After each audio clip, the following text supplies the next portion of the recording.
예레미야 선지자는 제가 개인적으로 성경에 나오는 모든 선지자 중에서 제일 존경하는 선지자입니다. 이유를 곰곰 생각해 보니까 저와 성향이 너무 다르기 때문인 것 같습니다. 제가 쉽게 따라할 수 없는 그런 선지자적 삶을 살았는데 그 모습이 동경이 되는 거죠. 선망이 되는 겁니다. 주제넘게 생각해 봤는데 저는 성향상 예레미야보다는 이사야에 더 가까운 것 같습니다.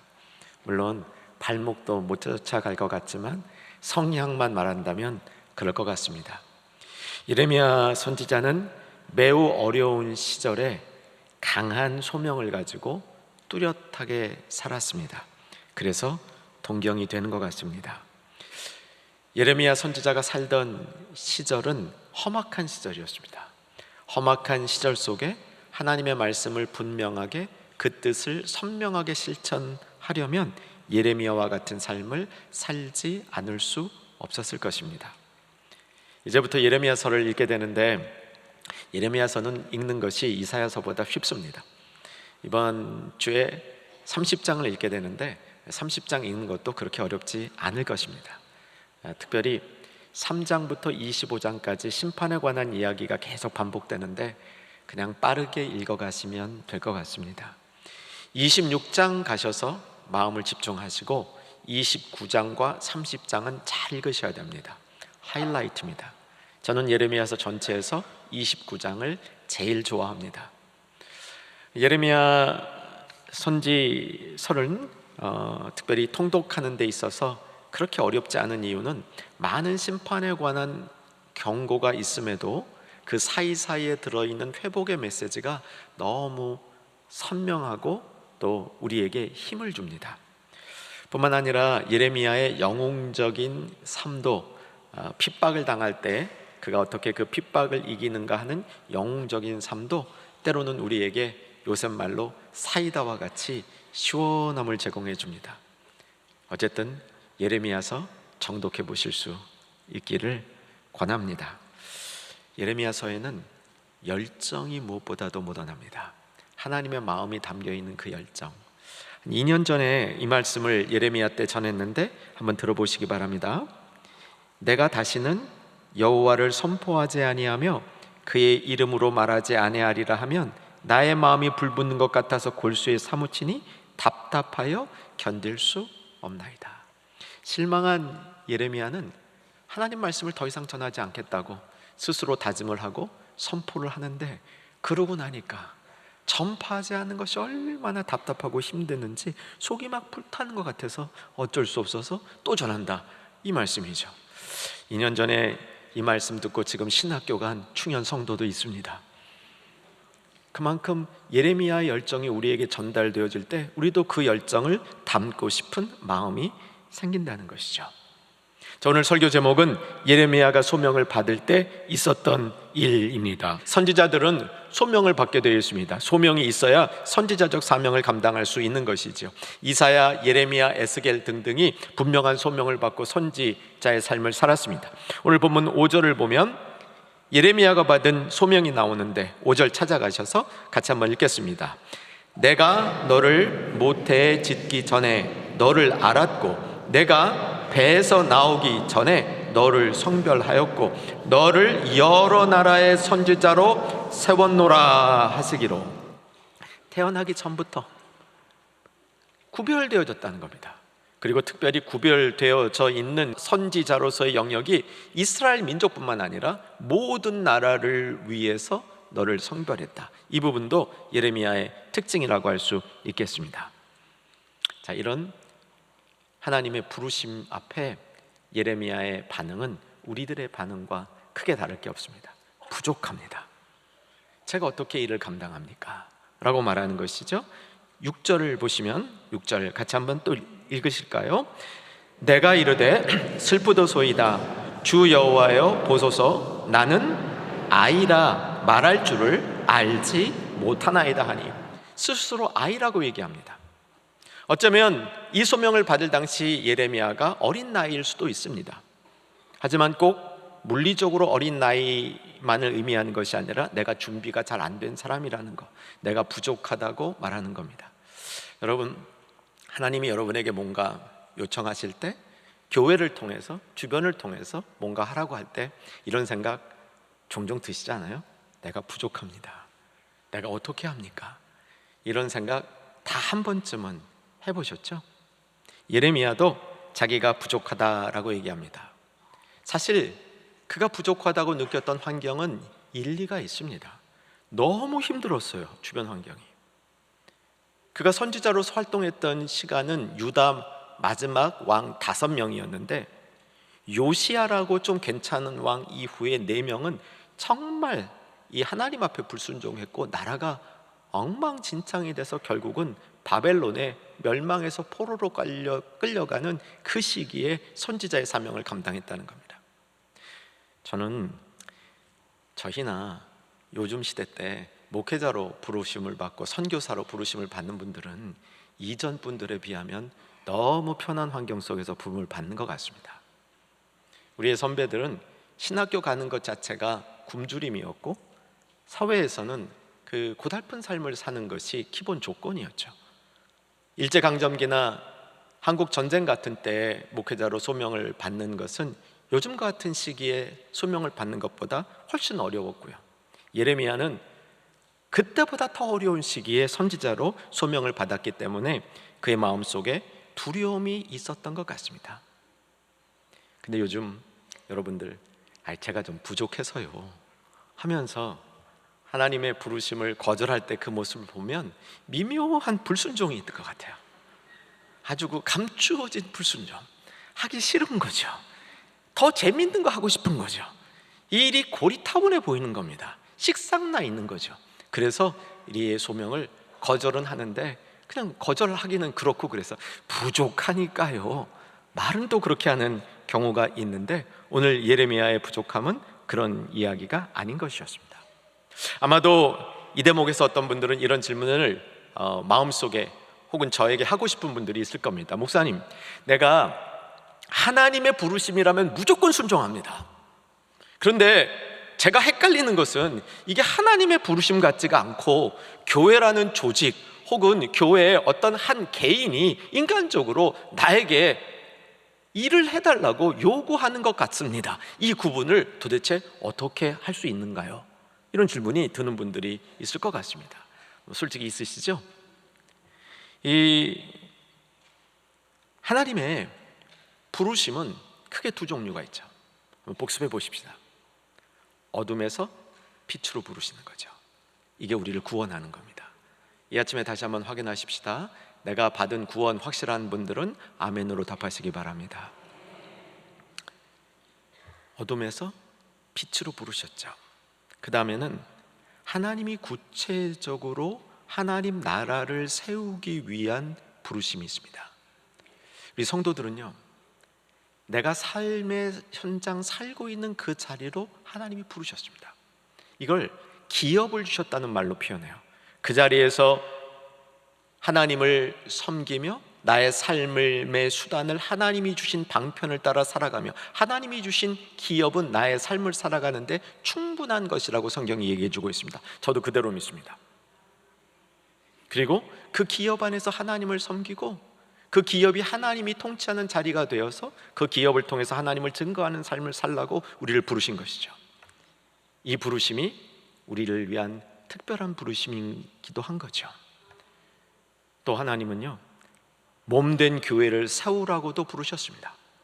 그래서 사랑하는 성도님들, 구원받은 성도님들은 하나님의 몸된 교회를 섬기는 일에도 자기의 은사와 부르심을 이루어야 가야 할 소명이 있다는 겁니다. 교회를 든든하게 세워서 교회 안에서 그 세워진 공동체가 나를 든든하게 만들고 내 신앙이, 그리고 함께하는 성도들의 신앙이 이 세상을 변화시켜서 하나님의 뜻을 이루어야 할 책임이 있다는 사실입니다. 우리는 이러한 부르심을 오늘 깊게 생각하면서 예레미야를 부르셨던 하나님의 부르심이 오늘 우리를 부르시는 부르심이 될 수 있기를 주 안에서 소망합니다. 다시 한번 우리가 그냥 받은 구원만이 아니라 구체적인 소명을 가지고 이 땅에서 어떻게 살아야 될지를, 무엇을 위해서 살아야 될지를 다시 한번 결정하는, 다시 한번 결단하는 소명받은 삶의 자리로 나아가는 이 시간이 되기를 주의 이름으로 축원합니다. 소명을 가지고 살면요, 두려움이 없어집니다. 저는 이 시대의 성도들이 삶을 살아가면서 가장 그 긴박하게 마주치는 삶의 전투의 현장에 있는 것이 두려움이라고 생각합니다. 참 두려움이 많아요. 이전에 비해서 사회가 많이 발달했습니다. 뭐 이렇게 CCTV라든가 이 보호장치도 많아진 것 같아요. 그런데 사람들은 이전보다 더 두려운 것 같아요. 더 인시큐어한 것 같아요. 안정감을 잃어버린 것 같습니다. 여러분, 편안하세요? 두려움이 종종 많은 시간 나를 짓누르지는 않습니까? 치열한 경쟁 사회 속에서 살다 보니까 낙오될까봐, 도태될까봐 두려움이 몰려들지 않으세요? 어느 정도 성공은 했는데 이 기반을 잃어버릴까봐, 이 위치를 놓칠까봐 매번 어떻게 하면 이것을 유지할까 노심초사하지는 않으십니까? 그래서 사람들은 실력을 쌓으려 하죠. 그 실력이 나에게 두려움을 이기게 해줄 것 같아서 인맥을 형성하려고 그럽니다. 그 인맥이 나를 지켜줄 것 같아서 돈을 좀 모아보려고 합니다. 이 돈이 두려움을 이길 수 있는 수단이 될 거라고 생각해서. 여러분, 답은 어떻습니까? 제 답은 아닐 거다, 이것이 제 답입니다. 여러분, 삶의 현장에서 두려움 없이 그 삶의 현장에 서려면 소명을 분명히 해보시기 바랍니다. 내가 왜 이 자리에 있는가? 이 자리에서 나는 무엇을 하기 위해서 있는가? 이 자리에 나와 함께 하나님은 같이 하시는가? 하나님이 이 땅, 이 자리에서 무엇을 이루려 하시는가? 이 소명을 가지고 다시 한번 내 자리, 삶의 자리에 설 때에 두려움이 없어질 것이라고 저는 믿습니다. 신학교 다닐 때 경험한 게 있었는데요, 저는 신학교 다닐 때 공부를 열심히 했습니다. 신학이라는 학문이 너무 재밌어가지고 참 열심히 했던 것 같아요. 제 인생의 기간 동안 가장 열심히 공부를 했던 기간이었는데, 어느 순간 이 말씀으로 소명을 받는 그런 이 전율이 있었습니다. 내용은 하나님의 말씀을 두려워하는 자를 두려워하고 하나님의 말씀을 무시하는 자를 조금도 겁내지 마라. 그 이후에 이 소명이 점점 이렇게 분명해진 것 같아요. 그래서 요즘에도 별로 경험이나 학식이나 지위가 부족한 사람 같아도 하나님의 말씀을 사랑하는 사람이 하는 얘기를 전 참 귀담아 듣습니다. 반대로 세상적인 것들이 많이 있어도 하나님을 무시하는 사람을 저는 두려워하지 않습니다. 않으려고 노력할 겁니다. 사무엘이 그랬던 것 같아요. 사무엘상 2장 30절에 보면 사무엘이 하나님으로부터 이제 그 소명을 받는데, 한번 같이 읽겠습니다. 그러므로 이스라엘의 하나님 여호와가 말하노라, 내가 전에 내 집과 내 조상의 집이 내 앞에 영원히 행하리라 하였으나 이제 나 여호와가 말하노라, 결단코 그렇게 하지 아니하리라. 이제 요 다음이에요. 요점에 집중해서 시작. 나를 존중히 여기는 자를 내가 존중히 여기고 나를 멸시하는 자를 내가 경멸하리라. 여러분, 하나님 무시하지 마시기 바랍니다. 내가 언제 하나님 무시합니까? 여러분, 하나님 무시합니다. 그 말씀을 하나님의 이 존귀함에 걸맞지 않도록, 맞지 않게 우리가 하나님 말씀을 대하는 때가 왕왕 있습니다. 반대로 사랑하는 여러분, 말씀을 따라 사는 사람을 귀하게 여기고 그렇지 않은 사람, 그렇지 않은 상황을 두려워하지 않은 우리 모두 되기를 주 안에서 소망합니다. 오늘 본문에서 두려워하며 부족하다고 말하는 예레미야에게 하나님께서 그에게 필요한 것을 공급해 주시는데, 8절 말씀 한번 보시기 바랍니다. 8절 말씀. 너는 그들 때문에 뭐 하지 말라?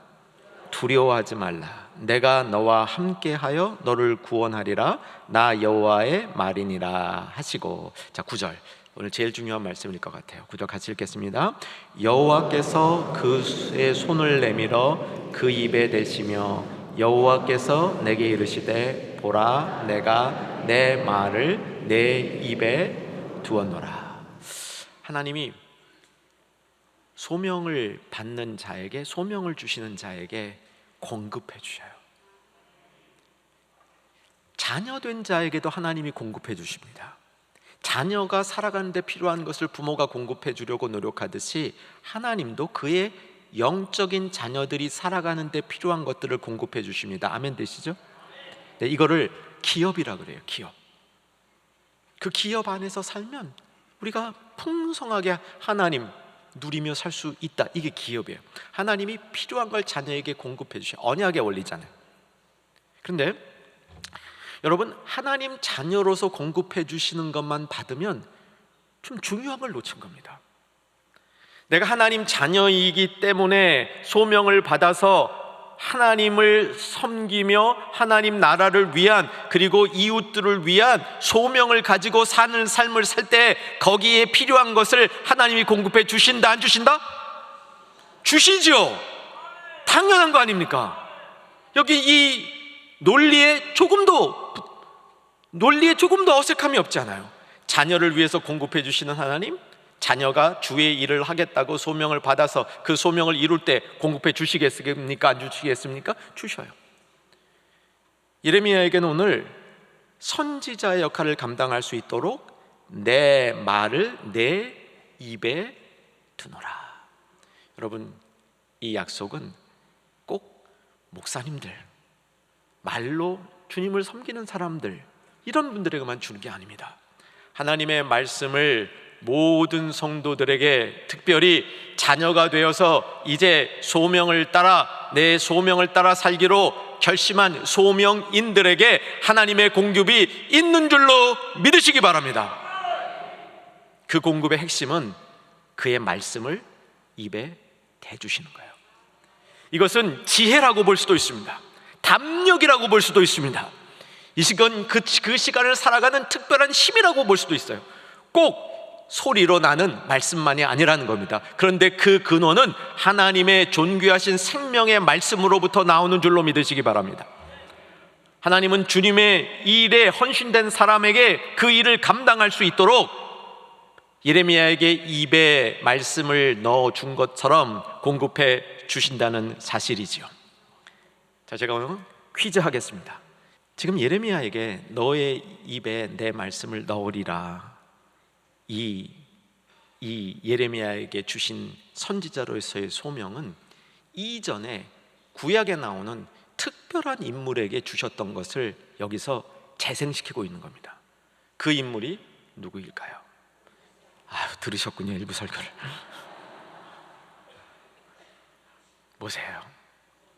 신명기 18장 18절 보겠습니다. 신명기 18장 18절 같이 읽겠습니다.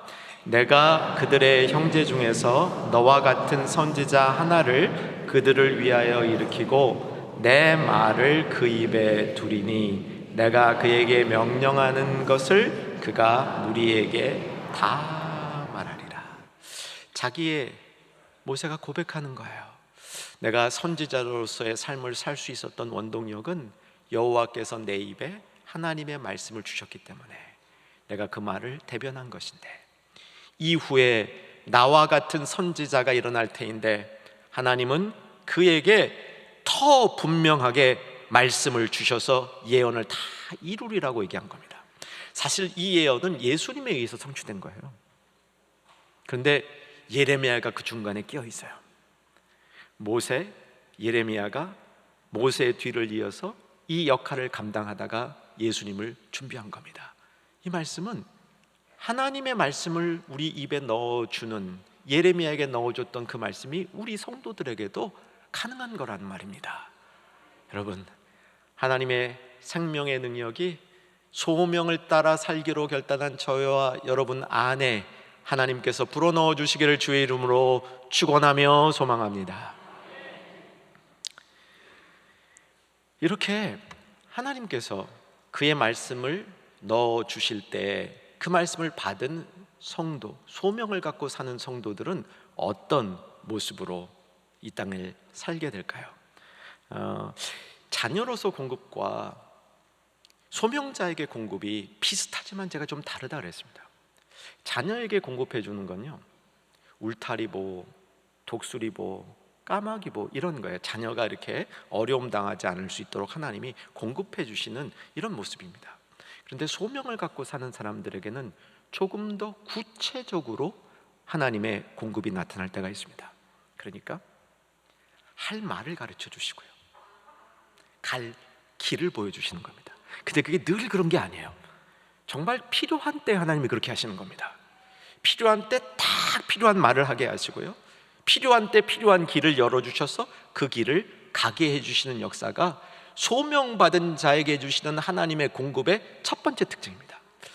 여러분, 살아가는 동안 이런 걸 좀 경험하시며 살기를 원하십니까? 아니면 나는 하나님의 자녀니까, 하나님이 날 사랑하시니까 그냥 필요한 거 나에게 공급해 주실 줄 알고 그냥 두리뭉실 사시겠습니까? 소명자로 살 때 우리의 신앙이 더 구체화되는 것이죠. 자, 7절을 보시면, 본문 7절로 돌아와 보시면 제가 읽을게요. 여호와께서 내게 이르시되 너는 아이라 말하지 말고 내가 너를 누구에게 보내든지 너는 가며 내가 무엇을 명령하든지 너는 말하리라. 이 선교지에 가게 되면요, 신방을 자주 하게 됩니다. 선교지에 필요한 이 집 저 집을 신방하게 되면 미리 준비한 말씀을 나눌 수 있는 겨를도 없습니다. 신방 가서 어떤 권면을 할까 준비하며 가다 보면 저는 이런 이제 경험적인 습관을 가지고 있습니다. 몇 개 말씀을 준비해요. 근데 현장에 가면 전혀 다른 말씀을 전하게 합니다. 근데 전혀 다른 말씀을 전하는데 그 말씀이 준비한 말씀보다 훨씬 적합해. 여러분, 하나님이 필요한 때 필요한 말씀을 여러분에게 기억나게 하실 줄로 믿습니다. 아무 때나 그런 게 아니고 소명 갖고 살아갈 때, 여러분이 필요한 곳에서 꼭 하나님을 증거하는 일이 아니라 할지라도, 세상적인 말을 하는 자리라 할지라도 내가 이 자리를 통해서 하나님의 부르심을 받아 이 자리에 궁극적인 하나님의 역사를 이루기 위해서 그 자리에 있습니다 한다면 여러분 입에 하나님의 말씀을 넣어 주실 줄 믿습니다. 갈 길도 인도해 주셔요. 여러분, 예레미야서를 보면요, 왕, 선지자, 제사장 누굽니까? 당대의 지도자들입니다. 최고의 지도자들이에요. 이들이 3종 세트로 예레미야를 핍박합니다. 예레미야 당시의 왕들은 대다수가 하나님을 배반한 왕들이었어요. 그러니까 당연히 예레미야를 홀대하고 핍박하고 무시하죠. 왕 중에 이런 왕도 있었어요. 예레미야가 하나님의 말씀을 받아가지고 그 말씀을, 이게 그 기록을 다 했어. 그 제자 바룩이라고 있거든요. 바룩입니다. 바둑 아닙니다. 이 바룩을 통해서 막 이걸 기록을 하고요, 읽어줬어요. 읽어줬더니 어떻게 하냐면 그거를 읽는 즉시 면도날로 이렇게 째버려. 그리고 불에 태워. 야, 멸시죠, 멸시. 그런 왕도 있었습니다. 제사장 중에는 바수훌이라는 그 유명한 제사장이 있었는데 그렇게 예레미야를 핍박했어요. 선지자 중에는 하나냐라는 선지자가 있었는데 아주 인기 굉장히 좋았습니다. 대세의 인기를 몰아서 예레미야를 핍박했습니다. 자, 지금 말씀드리는 그 이야기는 하나냐와 예레미야 사이에 있었던 그 일종의 사건인데요, 바벨론이 먼저 이스라엘을 침공해서 1차 정복을 했습니다. 그리고 바벨론의 세력 안에 이스라엘 사람들을 두고 괴롭혔습니다. 이때 예레미야는 결국은 회복되지 못하고 멸망할 것이라고 예언합니다. 근데 하나냐는 무슨 소리야? 2년 안에 회복될 거야. 사람들이 하나냐의 말을 따랐어요.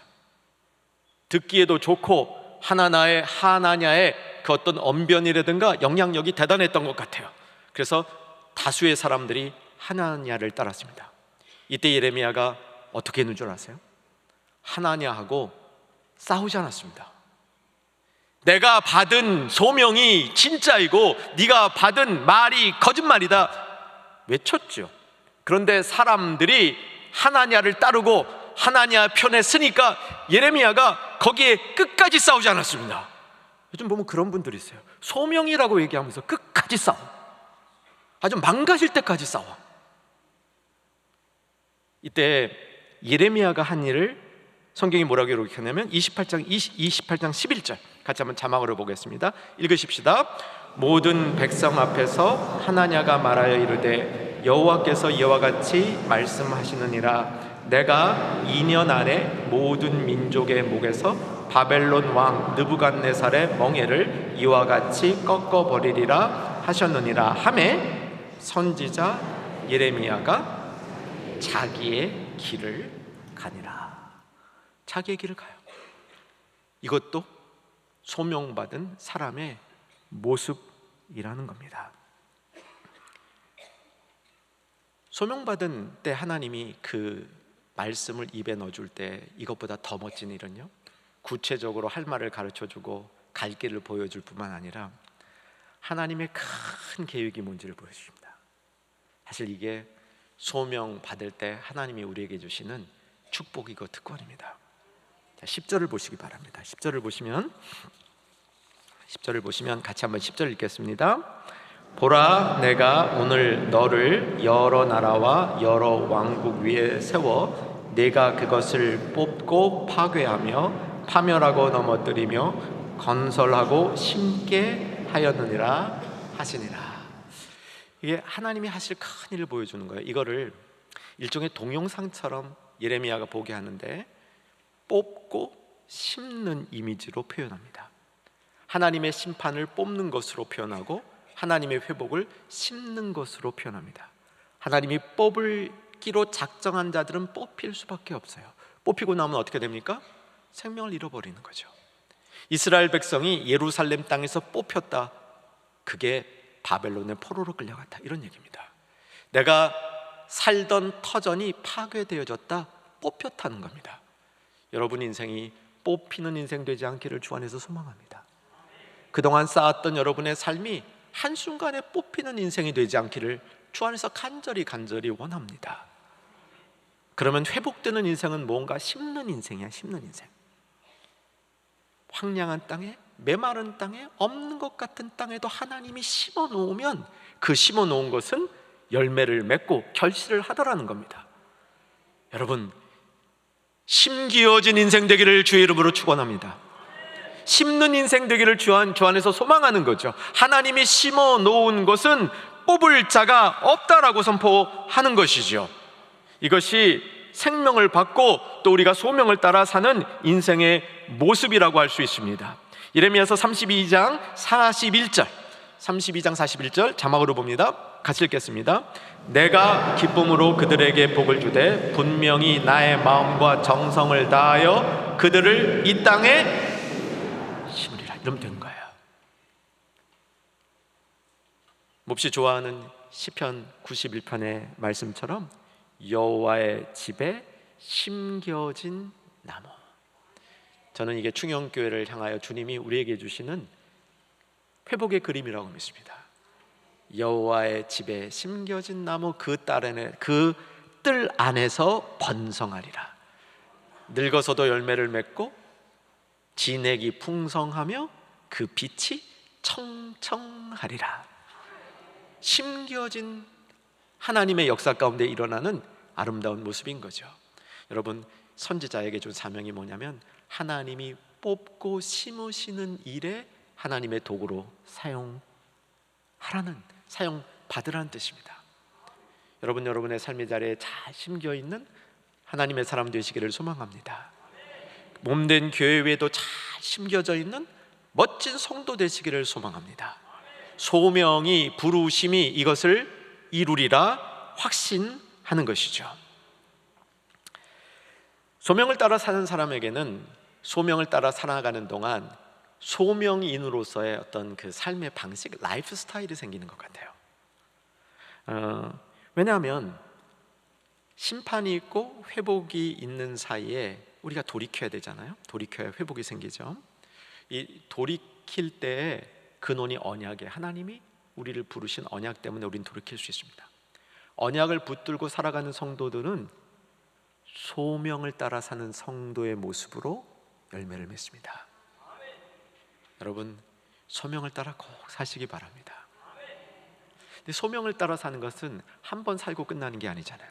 계속해서 소명을 따라 살잖아요. 그렇기 때문에 라이프 스타일이 형성이 돼요. 소명을 따라 사는 사람들에게 나타나는 삶의 이 스타일은, 첫째는 인내하더라고요. 둘째는 내가 주도해서 막 사는 게 아니라 하나님께 이끌려 살더라고요. 세 번째는 하나님을 바라보면서 살더라고요. 바라면서. 인간의 성공을 추구하는 게 아니라 하나님을 바라면서 살더라고요. 제가 지난 6월 8일 미국에 있는 아들 결혼을 시켰습니다. 지난 학습 안식 시간에 다녀왔는데 제 사돈이 목사님이십니다. 그래서 참 좋았습니다. 사돈 목사님은 은퇴하시고 지금은 이제 자원봉사로 섬기시는데, 은퇴하시기 전 30년 동안 미국 LA에 가면요, 그 메가더 파크라고 이제 다운타운에 있는 예쁜 파크가 있어요. 그런데 지금은 완전히 집 없는 사람들, 마약하는 사람들, 이런 사람들의 소굴이 되어 있습니다. 거기서 30년 동안 그런 이제 자원봉사를 하셨습니다. 매번 이제 시간 정한 때 아침을 준비해서 갔다가 봉사하는 일을 하셨어요. 저에게 아주 간단히 간증을 해주시는데 제 마음에 몇 개 울림이 있었습니다. 그 사돈의 아버님도 목사님이셨습니다. 근데 이 목사님이요, 굉장히 엄격하셨던 것 같아요. 그 당시 목사님 중에 그런 분들이 간혹 계시죠. 예를 들면 자기를 위해서는 돈을 한 푼도 안 써. 몽땅 있는 돈은 다 선교에 쓰셔. 그래서 제 사돈 목사님이 그 직업을 갖고 직장 생활에서 월급을 딱 받으니까 아버님이 그 월급 갖고 오라 그러더래요. 그래서 우리 사돈 목사님은 월급을 자기 손으로 만져본 적이 없대요. 다 아버님 바쳤대요. 그리고 이제 식사 때 뭐 식사를 하자 그러는데 음식을 많이 준비하면 이 많이 준비한 그걸 가지고 나무라면서 다 아껴서 이 선교를 한 대 쓰자는 거죠. 우리 선배 목사님들 중에 그런 분들이 계셨잖아요. 근데 그 다음 말씀이에요. 이 사돈 목사님이 그런 중에 자기도 목회자가 됐고, 목회자가 된 다음에 집 없는 사람들을 위해서 이제 봉사하면서 사는 삶을 살았는데, 결혼 당일에도 좀 일찍 집에 가시더라고요. 저는 피곤해서 일찍 가신 줄 알았어요. 알고 보니까 다음 날 가서 봉사해야 되는데 더 일찍 일어나야 되기 때문에 일찍 가신 거더라고요. 그러면서 하신 말씀이, 소명이 있으면 인내할 수밖에 없지 않을까요? 소명이 있으면 우리가 인내할 수 있습니다. 여러분, 소명을 가지고 어떤 일을 할 때는 힘들어도 그것을 이기고 나갈 수 있습니다. 여러분, 내가 하는 일이 힘들어지고 버거워지고 자꾸 두려워지고 약해지고 부담스러워지는 일이, 여러분, 내 소명이 약해진 것은 아닌가 점검 꼭 해보시기 바랍니다. 내가 세상 살아가는 일이 점점 두려워지고 힘들어진다면 소명을 가지고 한번 그 자리에 당당히 서보시기를 바랍니다. 그리고 내가 주도하는 삶이 아니라 하나님께서 이끌어 주시는 대로 살아가는 삶의 방식도 배워보시기 바랍니다. 내 욕망에 붙들리지 아니하고 바라볼 것을 바르게 바라보면서 하나님의 나타나심과 그 영광과 역사하심을 보면서 나아갈 때 우리가 소명을 이루는 삶을 살 수 있으리라고 확신하는 겁니다. 저 여러분, 한번 이 시간에 소망해 보십시다. 예레미야에게 주신 것처럼 그 말씀, 생명의 능력을 제 입에 넣어 주시옵소서. 저에게 넣어 주시옵소서. 그 힘으로 소명을 이루는 삶을 살겠습니다. 이 결단하는 성도들에게 말씀의 축복대로 이루어지기를 주의 이름으로 축원합니다.